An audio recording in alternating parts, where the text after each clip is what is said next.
Olá, amigo telespectador da Rede de TV Mais, TV Arte HD. Começa agora mais um Política News, conversando com vocês sobre os bastidores da política do nosso estado.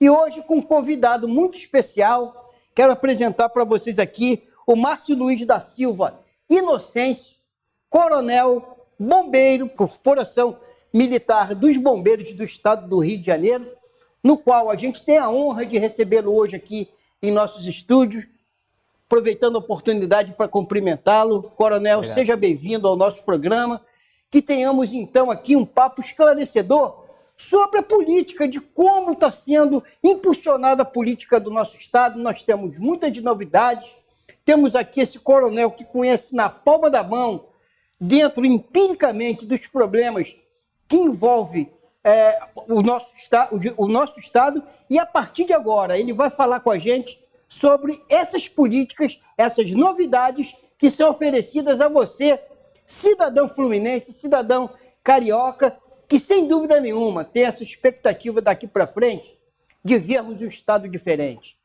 Coronel, mais uma vez, muito obrigado. A palavra é sua com o nosso telespectador. Obrigado você, obrigado Toninho pelo convite. Nós é que agradecemos a sua presença. Para mim é um grande prazer, uma honra estar aqui participando do programa, e estamos aqui para esclarecer as dúvidas dos nossos telespectadores, as dúvidas que surgirem, e a gente vai tentar esclarecer, na medida do possível, tudo aquilo que você me perguntar. Ok, coronel, vamos então começar essa entrevista aqui dessa forma bem descontraída. A gente conhece um pouco do seu perfil, te acompanha nas redes sociais, conhece suas propostas, motivo pelo qual esse convite aqui era fundamental para que, acima de tudo, a população conheça um pouco das pessoas que se colocam à disposição da população com esse espírito, acima de tudo, de mudança do nosso estado, de mudança das nossas políticas, com propostas inovadoras que possam levar realmente, acima de tudo, políticas dirigidas para a evolução do cidadão, do maior patrimônio desse estado, que são verdadeiramente as pessoas.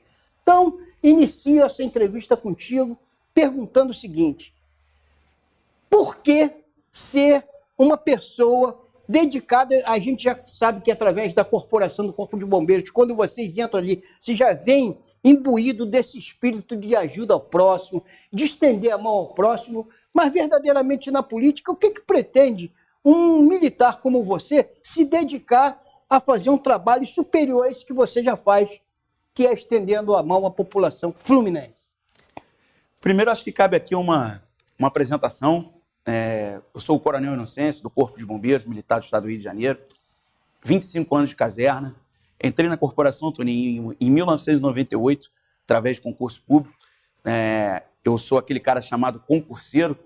Estudei no Colégio Tamandaré, passei pelo Colégio Impacto, e em 1996 eu passei no concurso da Marinha Mercante. E depois fiquei 2 anos lá. Não era o meu grande sonho, não estava realizado ali, e aí busquei outros caminhos como concurseiro e fui para o Corpo de Bombeiros. E no Corpo de Bombeiros encontrei a minha felicidade, já vão 25 anos, passei por alguns quartéis, passei por algumas diretorias, e no último trimestre, nos últimos 2 anos, eu estive à frente da Diretoria Geral de Apoio Logístico, que é o órgão central de logística da corporação, onde a gente consegue fazer um trabalho nos 92 municípios, fazendo as aquisições do Corpo de Bombeiros da Defesa Civil,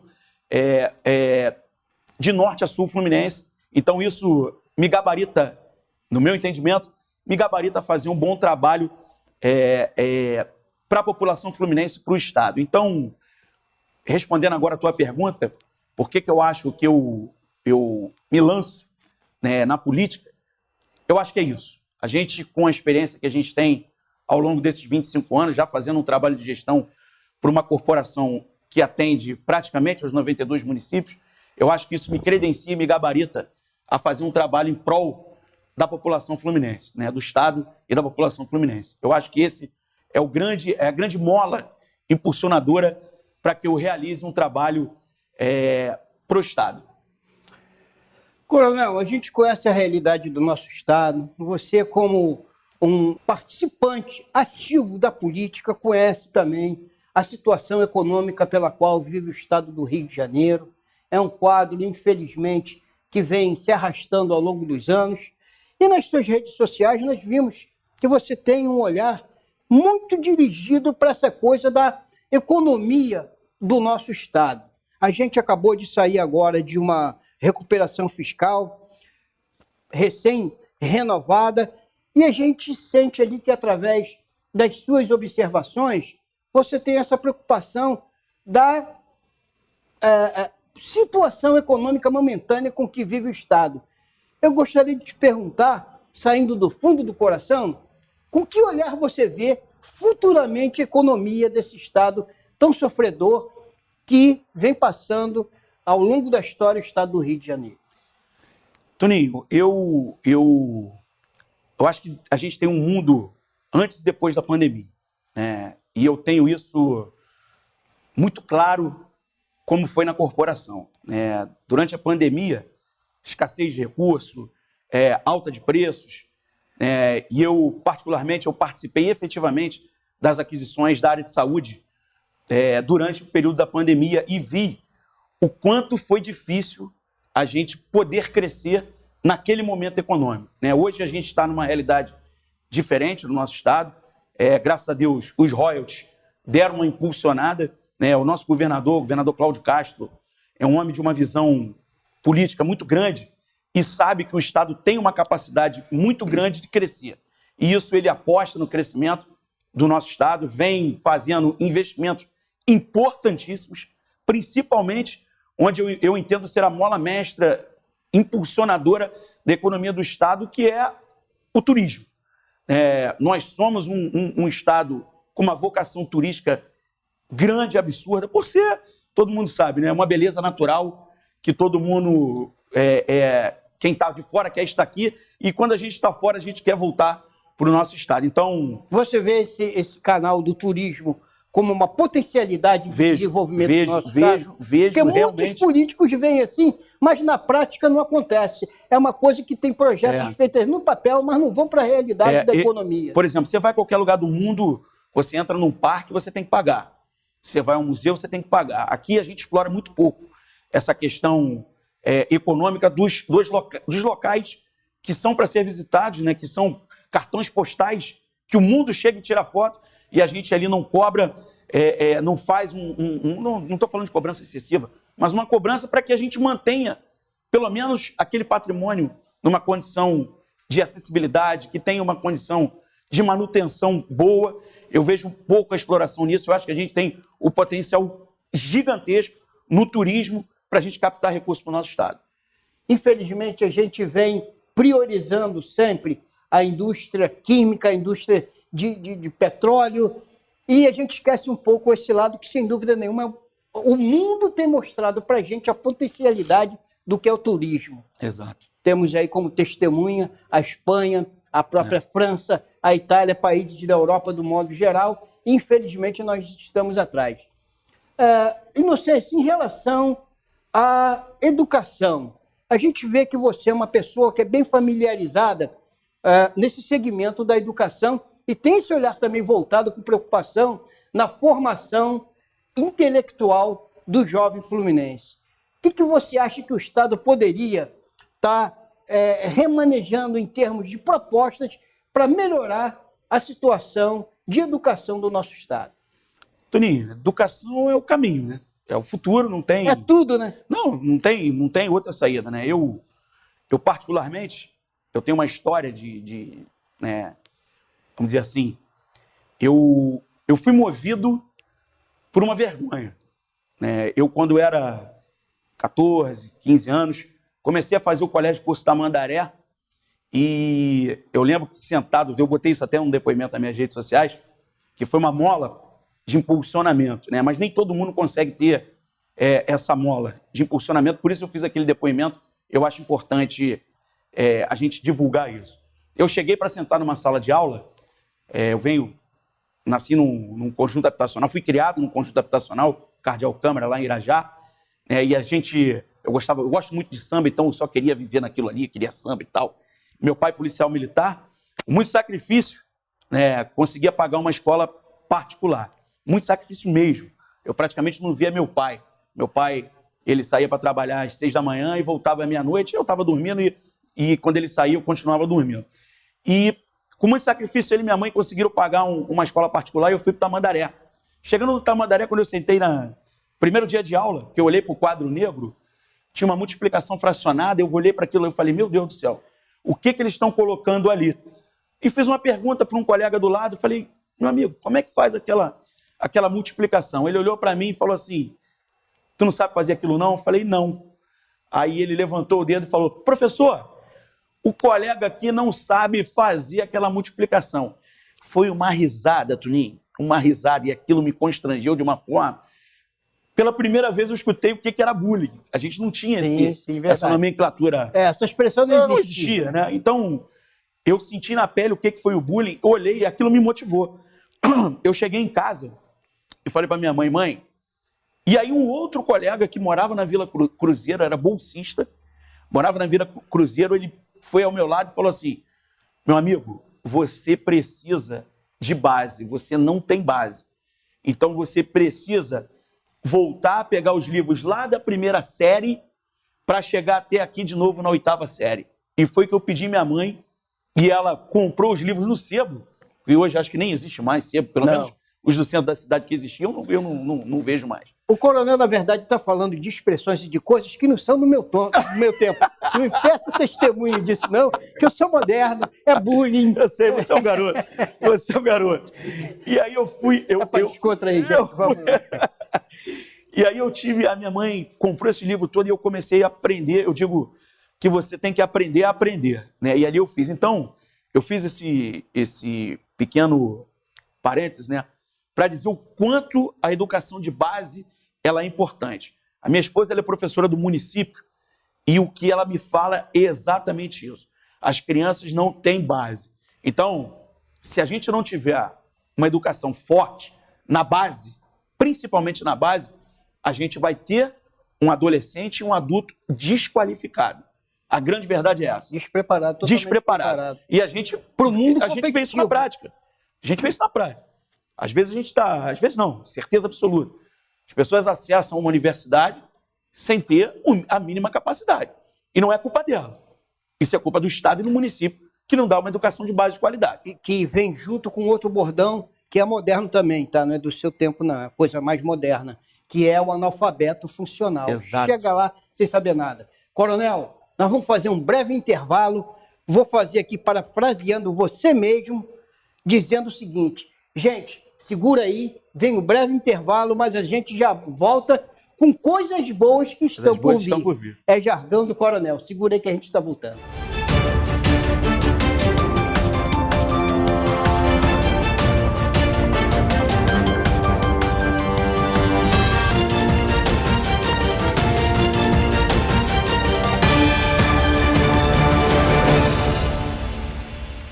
Qual é o seu plano para hoje? Maratonar uma série? Se divertir com a família? Jogar com dezenas de amigos? Seja qual for o seu plano, a SumiCity tem o melhor plano e o melhor preço para você.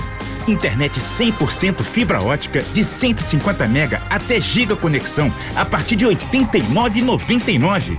Não perca essa oportunidade. Ligue 10353 e assine agora mesmo a SumiCity. SpeedMeg, Centro de Diagnóstico de Serviço Completo e Clínica de Atendimento Médico. Tratamento rápido, eficaz e acessível para doenças e lesões que precisam de atenção imediata e de especialistas certificados. Tomografia computadorizada, ressonância magnética, ecocardiograma, eletrocardiograma, mamografia digital, raio-x digital, densitometria óssea, ultrassonografia. Todos os exames com diagnósticos precisos. Faça consulta e exames com segurança. Estrada do Bananal, 1940. Localizado em Guapimirim, região serrana do estado do Rio de Janeiro. Telefone 21 2632 6316. clínica@speedmeg.com.br.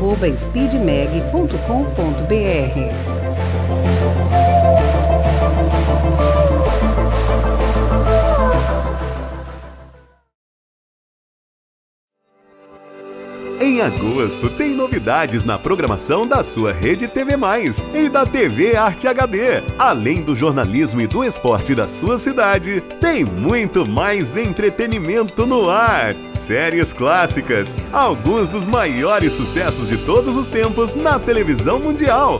Filmes campeões de bilheteria e produções novas que você vai conhecer com a gente. Novos programas também chegando em nossa grade. Na volta das férias, nós vamos garantir que a diversão continua na sua TV.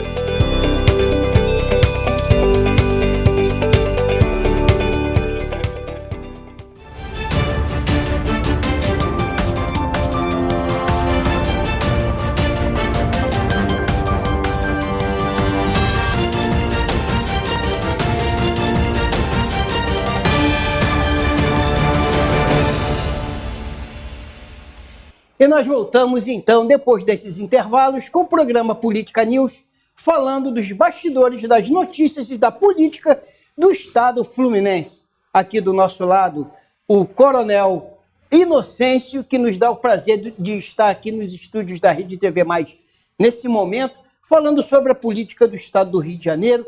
Ele que é candidato pelo partido Podemos e vem aqui falar com a nossa população e trazendo novidades e diferenciação de postura de candidatura em prol da população do nosso estado. Mais uma vez, a gente agradece essa tua presença aqui. Seja sempre bem-vindo, porque o que propõe aqui, através do nosso programa, é justamente mostrar as características de cidadão humilde, de cidadão gente boa, que convive no dia a dia com a população, e é esse perfil de político que a população quer conhecer.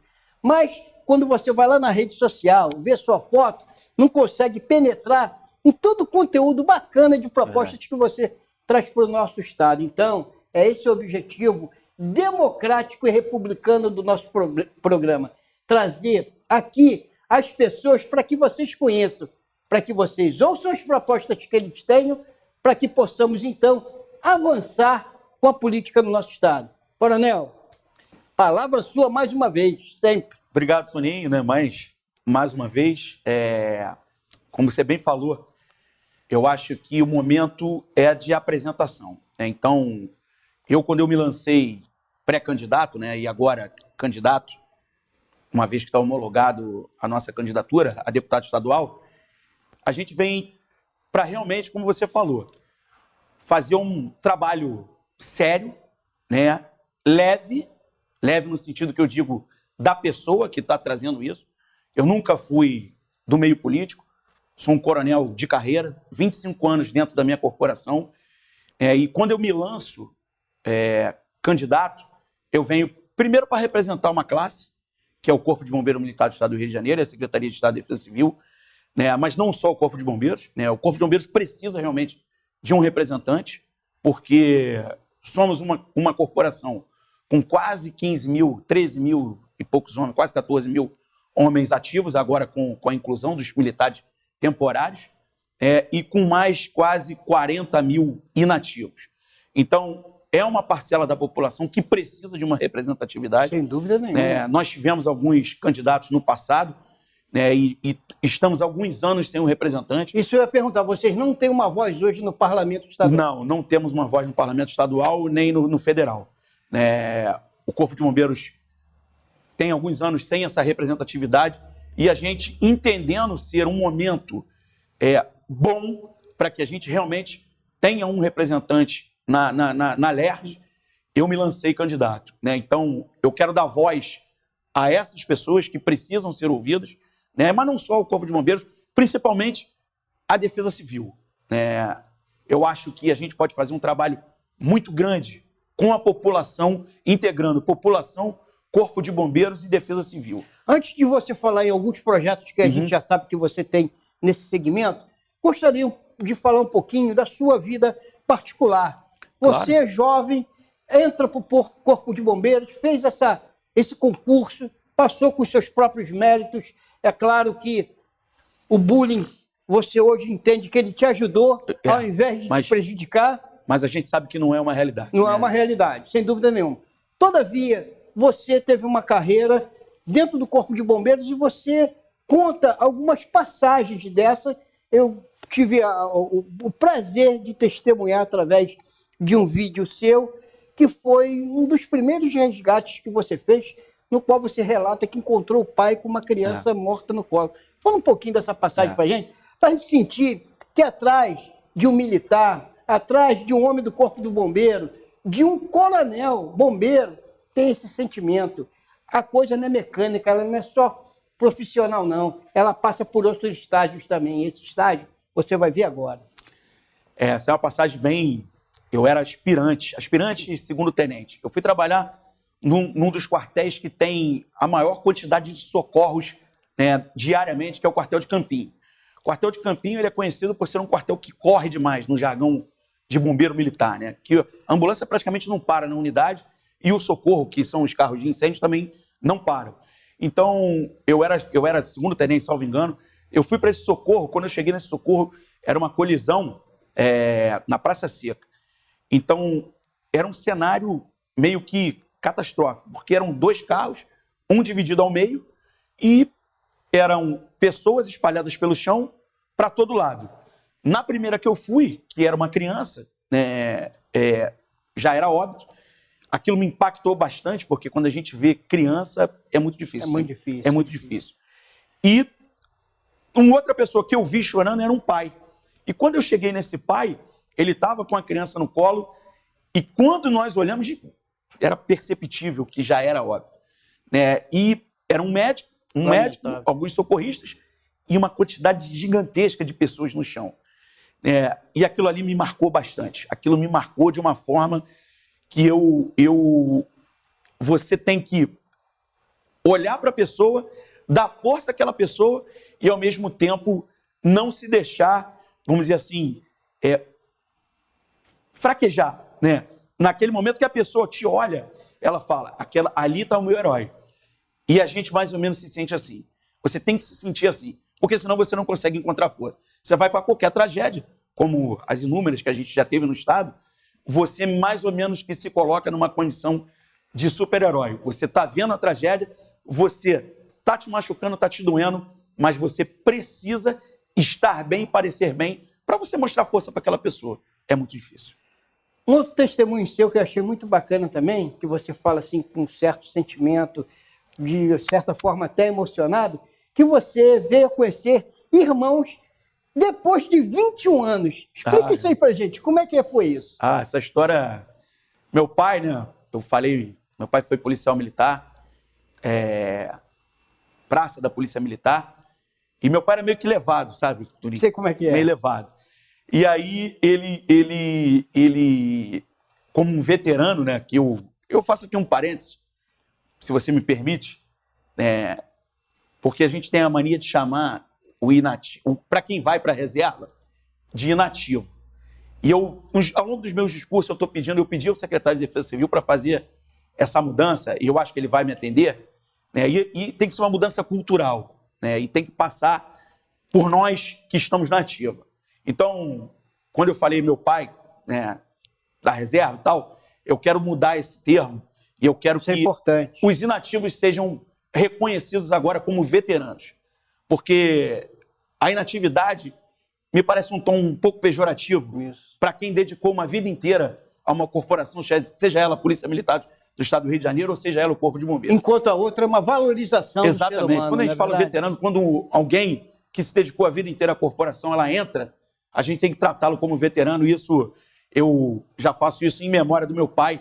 Então, o veterano Armindo... Parabéns, é muito importante. O veterano Armindo, ele, nessas corridas dele, meu pai, ele fazia um trabalho do CRSP que era de entrevistar policiais militares que estavam entrando na corporação e ele visitava os municípios. E numa dessas andanças, ele conheceu a Flávia, a mãe das meninas, e eu já deixo o meu beijo para ela, da Maria Lúcia e da Ana Carolina, o Vitor Hugo, que é filho da Vilma, e as 2 meninas que são filho da Flávia. Então, um beijo para a Vilma, um beijo para a Flávia. Ele me dá esse presente. Eu chego da Marinha Mercante um dia, ele fala para mim assim, ó, meu filho, troca de roupa aí que a gente vai no aniversário. Aí eu, tá bom, pai. Eu gostava muito de andar com meu pai. Tá bom, pai. Eu já tinha um carrinho, minha avó me deu um carrinho. eu vou no meu carrinho que depois eu vou na namorada. Ele, não, tá bom, vai com teu carro, eu vou no meu. E aí, chegando no aniversário, ele me abraça e fala assim, ó, hoje você tá vindo num aniversário de uma pessoa que eu queria que você conhecesse, é o teu irmão. Aí eu, como assim, pai? Como assim essa coisa? Pô, eu tenho 19 anos, eu tinha 21 anos. Eu tenho 21 anos e você está me apresentando um irmão, eu sempre quis ter um irmão. Ele hoje você está vindo no aniversário do teu irmão de 1 ano, do Vitor Hugo. Eu falei, meu Deus do céu, eu não sabia que o sentimento, um mix de sentimento. Caraca. E quando eu entrei no aniversário, eu já vi aquele menininho vindo, eu falei, caramba, é a nossa cara. Eu falei, é esse. Aí peguei no colo e eu te confesso que eu fiquei, acho que 1 hora e pouco na festa. E depois eu não consegui ficar mais, porque eu fiquei meio que desestabilizado. Sem dúvida. E a surpresa dessa, né? Um mix, É impactante. uma mistura de sentimentos. Mas foi um dos maiores e melhores sentimentos que eu tive na vida, foi o presente que ele me deu. O Vitor Hugo primeiro e depois as 2 meninas, a Maria Lúcia e a Ana Carolina. Um beijo para eles, que eu amo de paixão. Muito legal. As 2 moram em Bom Jesus de Itabapuana e meu irmão Vitor Hugo mora aqui em Jacarepaguá, pertinho de mim. Tá mais comigo por conta da proximidade. E são 3 figuras humanas que eu amo demais. São 2 momentos da sua vida que a gente vê dentro do seu perfil, que é, acima de tudo, um cidadão integrado com o humanismo, né?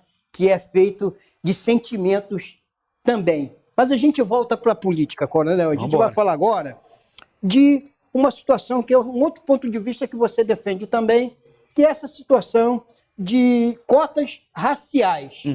A gente vê claramente que você tem essa preocupação do acesso, de inclusão, seja do negro, seja do índio, independente de credo, cor, né? Você está ali preservando esse acesso à capacidade deles. Fala um pouquinho sobre essas cotas para a gente. O sistema de cotas ele é um assunto que tem bastante polarização. Né? Tem muita gente que é contra, eu sou contra porque até os próprios negros, índios, né? Quem é atendido por sistema de cotas às vezes fala, mas eu não preciso. Eu confesso a você que eu tinha um pouco desse sentimento também assim que eu comecei a estudar. Só que quando você começa a estudar e a história, você mergulha na história, você vai entender, aí você muda a tua opinião. Por quê? Por que a gente muda de opinião? Porque as oportunidades, elas foram diferentes ao longo dos anos. Os negros e os índios, né, todos que são atendidos pelo sistema de cotas, eles não tiveram as mesmas oportunidades por conta da história, realmente. Né? Os negros escravos, os índios escravos, né, não tiveram as oportunidades que outras classes tiveram ao longo da história. Então você precisa corrigir isso. E como é que você consegue equilibrar isso? Com o sistema de cotas. Você precisa dar a oportunidade para que esse grupo acesse também a universidade como os outros que tiveram oportunidade. Então, essa é a minha visão, essa é a minha opinião hoje. Eu sou a favor do sistema de cotas até um determinado momento. Vai chegar um momento que essa balança vai se equilibrar. E aí a gente não é mais necessário essa correção histórica para que a gente tenha esse equilíbrio. Muito legal. Gente, a gente vai fazer mais um intervalo, rapidinho, dessa vez fazendo o bordão do nosso amigo aqui, que faz o nosso programa aqui, Cidadão Natureza. Volta com a gente daqui a pouquinho com Política News. Sabe por quê? Porque é só coisa legal. Valeu, bonitão!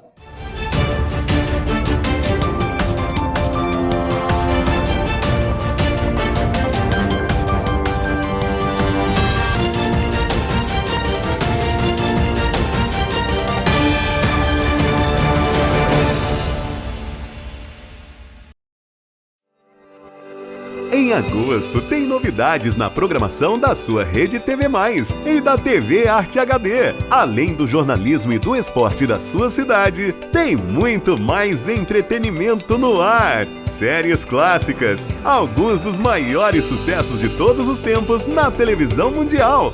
Filmes campeões de bilheteria e produções novas que você vai conhecer com a gente. Novos programas também chegando em nossa grade. Na volta das férias, nós vamos garantir que a diversão continua na sua TV.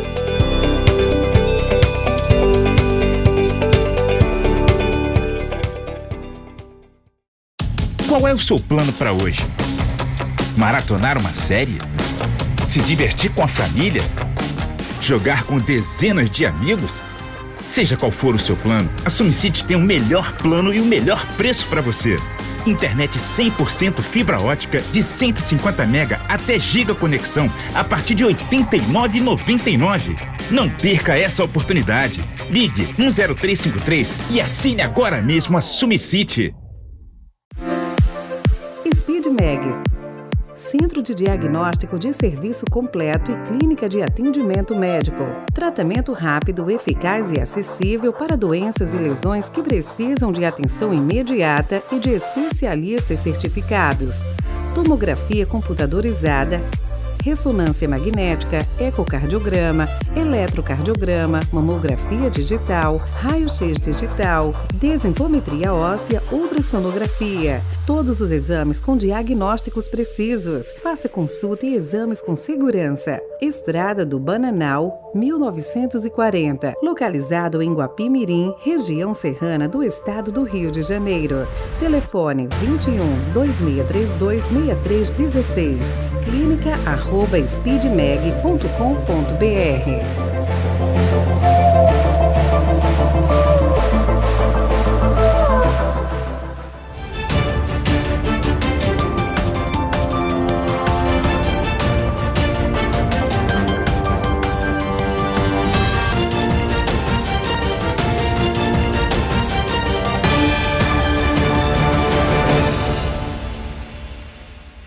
Já estamos de volta com o programa Política News, falando dos bastidores da política do nosso estado. Aqui do nosso lado, como você já sabe, o Márcio Luiz da Silva, o comandante coronel Inocêncio, nos dando o prazer de falar sobre políticas públicas.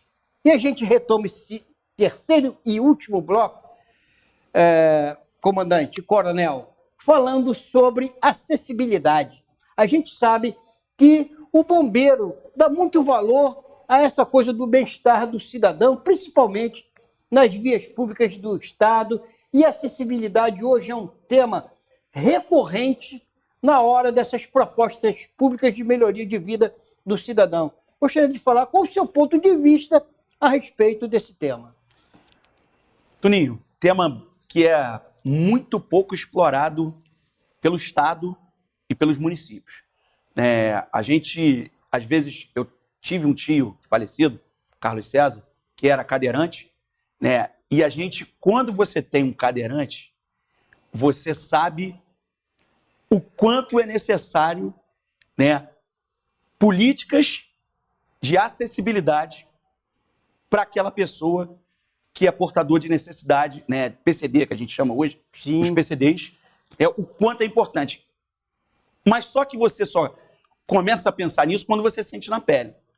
Então, eu acho que políticas públicas voltadas para a acessibilidade tem que ser natural de qualquer gestor público, independente se ele já vivenciou isso ou não na cidade, na sua vida. Eu, particularmente, por ter tido um tio com essa necessidade especial, para mim é item de pauta de qualquer programa que a gente for propor no nosso estado. Muito legal. Agora, propriamente dito assim, eu gostaria de dirigir agora alguma dessas suas propostas para dentro da sua corporação, realmente. Que propostas você tem hoje para o militar bombeiro do estado do Rio de Janeiro? Toninho, aí eu vou para o meu campo, né? Campo que a gente fica bem à vontade. Como eu falei no primeiro momento, nós estamos vindo de uma corporação que estava um pouco sucateada, se essa palavra eu posso usar, eu acho que eu posso usar, até porque não estou desmerecendo qualquer comando anterior, qualquer gestão anterior, até porque eu acho que quando a gente chega até aqui, a gente tem que agradecer aqueles homens e mulheres que passaram antes da gente. E eu acho que quando a gente está no local, na cadeira, e aí você tem que fazer realmente a diferença.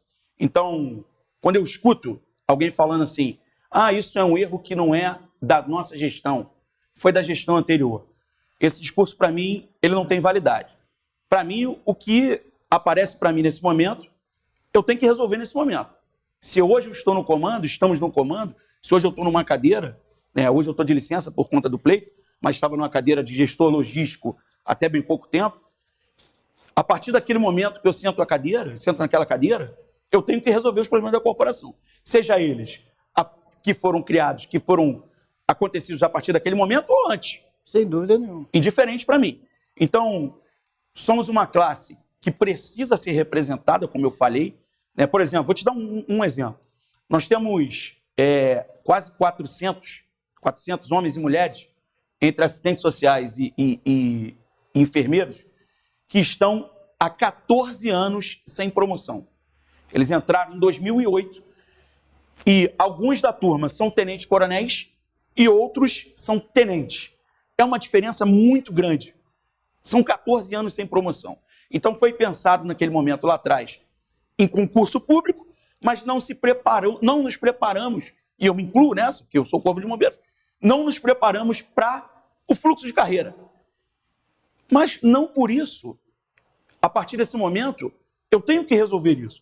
Então, nosso governador Cláudio Castro, nosso secretário de Estado de Defesa Civil, Coronel Leandro, e o nosso presidente da LERJ, deputado André Siciliano, se mobilizaram em relação a essa classe de enfermeiras e assistentes sociais e levamos essa demanda para que eles tivessem a real visão de que era uma classe que estava necessitando de apoio e a gente recebeu uma receptividade muito boa do nosso governador, do nosso secretário e do nosso presidente da LERJ, nosso deputado André Siciliano, que já estão com essa demanda pronta para colocar em votação. Eu tenho certeza que em breve a gente vai corrigir esse erro institucional. Então, eu falei só um pequeno, né? E quando você falou quais são as suas propostas, são inúmeras. Eu não teria tempo de explorar todas aqui, Toninho. Eu gostaria que você voltasse com essa proposta que você vinha no primeiro bloco falando da sociedade civil, dentro das comunidades. Essa é muito bacana. A de defesa civil, eu acho que vai ser o grande carro-chefe.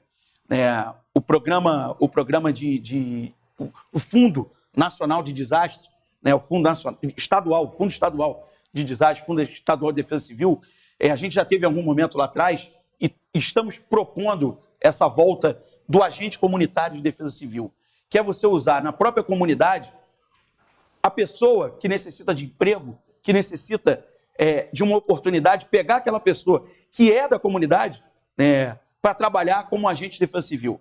Ela vai ser a pessoa que vai pegar numa tragédia, saber o ponto de apoio, saber quem chamar, saber quem buscar, ter o contato do Corpo de Bombeiros mais próximo, ter esse meio campo, e essa proximidade. Exato, também, né? Exato. Saber o nome das pessoas. Sim. Saber o nome das pessoas, Toninho. Pô, a dona Maria não está aqui, o seu fulano não está aqui.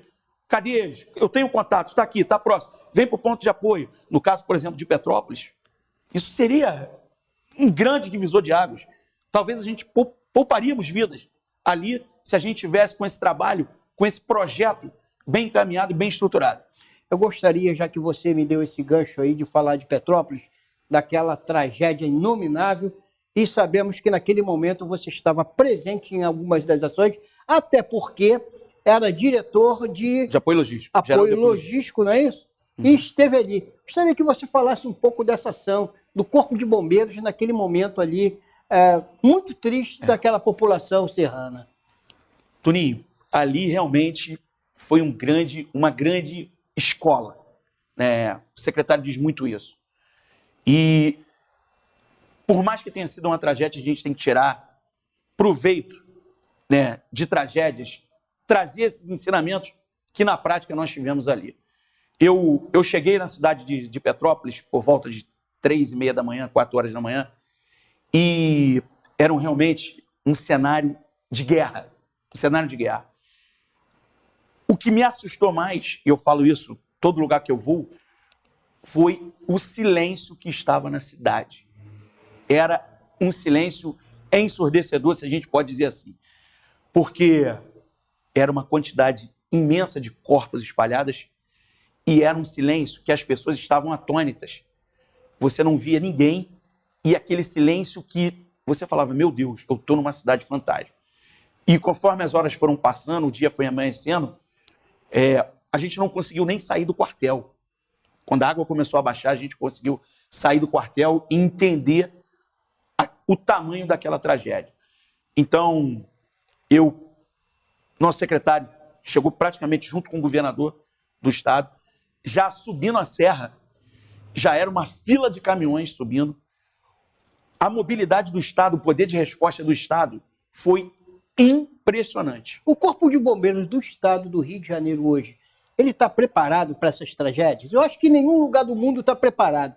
Mas no Rio de Janeiro, como é que você colocaria para a gente, para o cidadão fluminense, diante de uma tragédia tão significativa? O Corpo de Bombeiros está preparado? O Corpo de Bombeiros está preparado, Toninho. Ele vai estar sempre preparado. É claro que são tamanhos e tamanhos de tragédias que você não consegue são prever. Fenômenos que realmente... São fenômeno natural. Eu escutei até certo. bem pouco tempo alguém dizendo que não ia ter mais chuvas. É complicado alguém falar isso, né? Verdade. Então, claro que tragédias vão continuar, vão aumentar, as tragédias irão aumentar, é dado estatístico isso, e o Corpo de Bombeiros se prepara, sim, para essas tragédias. Hoje, tiramos ensinamentos, como eu bem falei lá atrás, tiramos ensinamentos dali, tivemos uma mobilidade muito grande ali. Hoje, postos de comando nós adquirimos materiais para ficar pronto em locais já com um container, praticamente um container que vai ser colocado em caminhões e se deslocar para esses locais com todos os EPIs necessários para os nossos bombeiros, não só os nossos bombeiros, para a sociedade que ajuda demais. Os voluntários foram essenciais na tragédia de Petrópolis. Só que não adianta pegar um voluntário e botar numa área quente sem um EPI adequado para isso.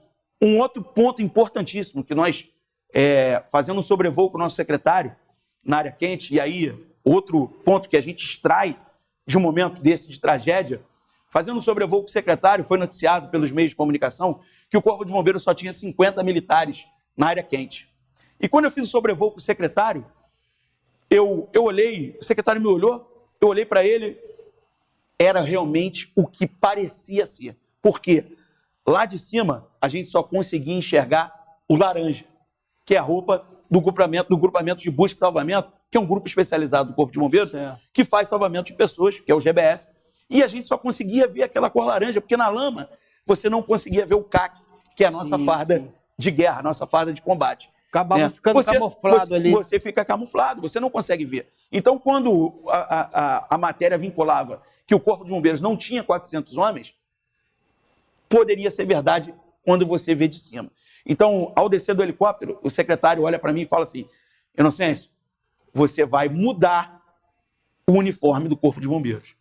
E aí nós fizemos a contratação da empresa Senai C-Ticket para fazer, que está muito bem encaminhado. Já estamos com o primeiro protótipo da mudança do uniforme do Corpo de Bombeiros e a gente, provavelmente, no máximo em 6 meses, vai estar entregando um novo fardamento para os militares, condizente com o padrão internacional de salvamento.